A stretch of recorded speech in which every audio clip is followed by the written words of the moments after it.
now. Mhm. And real quick, here's a question and a generous super chat from Crypto Lunchbox, and he brings up a good point, another piece of context to add in this picture that we're painting. So he says, God will end stake February 14th. What will happen to T-share rate and payout for stakers, as well as Hedron and Icosa staking? What's unrelated info? Glad to see you three on stream. Post Discord link in description, please. That'll be a sloth question. Yep. So let's see. Well, first, thank you, Luckbox, for that generous super chat. I appreciate it. And so I think you have that stake on your chart, right, Axis? Is that what that vertical line is? This is the Godwill stake here in this cross here. So this will be February 14th. And this is roughly where your fractal would have bottomed, ironically enough. We've seen such overperformance now in the chart that it's kind of throwing everything out the window. And we're getting into that like actual real virality, real FOMO type moment here, where we're doing things to the chart that is just like, you're getting into the point now where the liquidity is so low and you're on the edge of basically going parabolic unless somebody starts shifting liquidity around, right? Or some massive sellers comes down. But this now gives people an opportunity to purchase large amounts without incurring that much slippage. And that's the problem for sellers is now you've created this scenario where they're being choked out and they have no choice but to buy. Now, and this is, days before. All right, guys, I'm going to hit you with one thing. And I don't think anyone's even said it yet. What is the 14th of February? Valentine's Day. Yeah. Valentine's Day. So he's going to be sharing the love on Valentine's Day. Yep. Actually had that same thought separately, so it's good that you said that. Before I ratchet it up.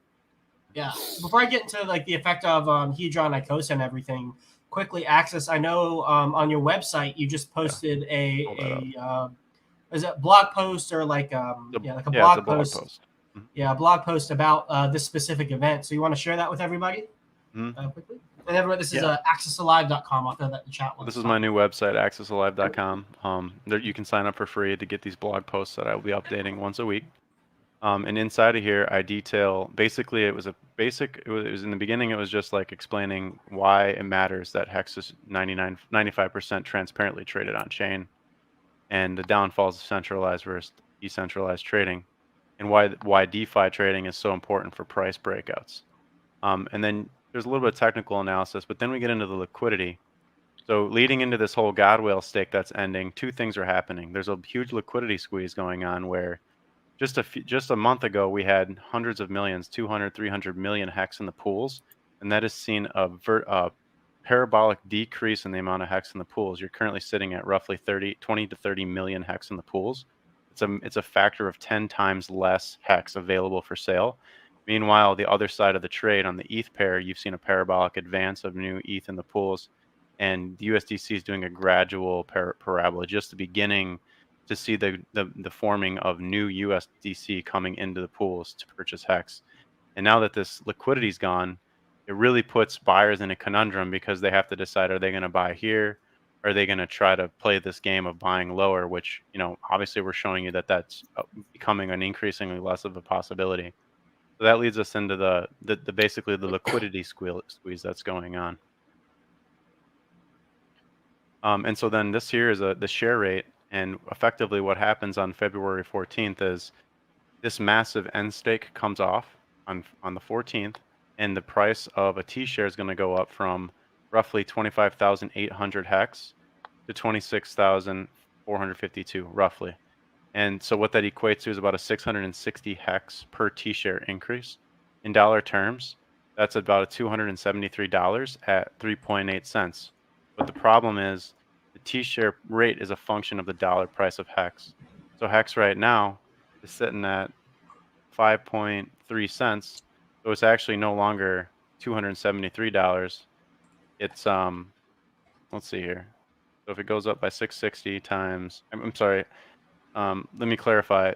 This is if the Godwill were to stake every 45 days for the rest of the year, in 1 year, he would increase by himself the share rate by 6,500 HEX, which would be $273 at 3.8 cents.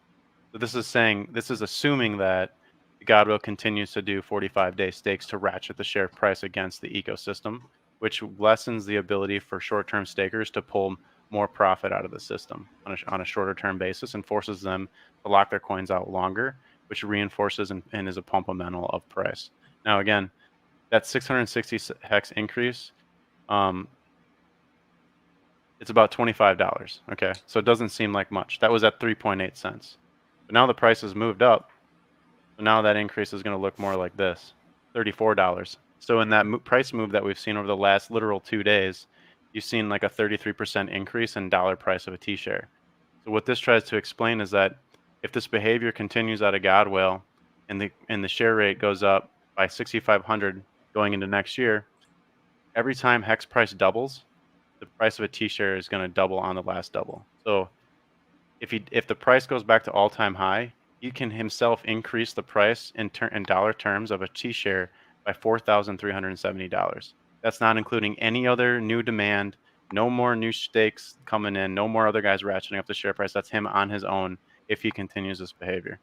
So the point is that to want to front run this, and that's the problem that sellers are going to have now, is that you're getting the T-share rate ratcheted against you, the price is compounding against you, and there's no liquidity left to buy, which is creating this De Beers moment where hex is becoming incredibly rare. And this is honestly the moment that we've been waiting for over 500 days before we made the breakout. Yep. And I think that's that concept that you said at the end, the De Beers moment, essentially, that translates over really well to what's going to be happening in like the Hedron and ICOSA system, where, I've been talking about this at length, but you find the T-share rate, riddled within all of the formulas for like the inflation of the tokens, how yield is distributed, how much yield you get. We see the T-share rate and all of this stuff. So what's about to happen in Hedron and ICOSA is everybody who had stuff in the system, whatever that stuff is before this end stake, they're going to be, everybody coming in after these people are going to be more diluted than the people in now. Just the same way that it takes more hex to get the same position that people who were staking when it was 10,000 hex per T-share, your ability to get, say, stake points in the Hedron and ICOSA pool is about to become harder. You need to stake more Hedron, more ICOSA to get the same number of points that somebody who staked before the Godwell ended his stake. And so here on, let me pull up my screen. So here on lookintohedron.com, I have the ICOSA Hex LP calculator right here. And, this is pretty much just, it's calculating the ceiling price. It's all it is. And you can use it to set liquidity around the ceiling price if you want. But if you see, it's going to change the ceiling price of ICOSA in terms of hex up, 2 whole hex at this point. So it's going from 36.06 where it's at right now, and then it's moving up to 38.16 hex per ICOSA. So that's going to give the ICOSA price, and at least in USDC terms and hex terms too, more room to grow. Just because we are, let's see, what are we at in terms of the ceiling price for ICOSA hex right now? Guys.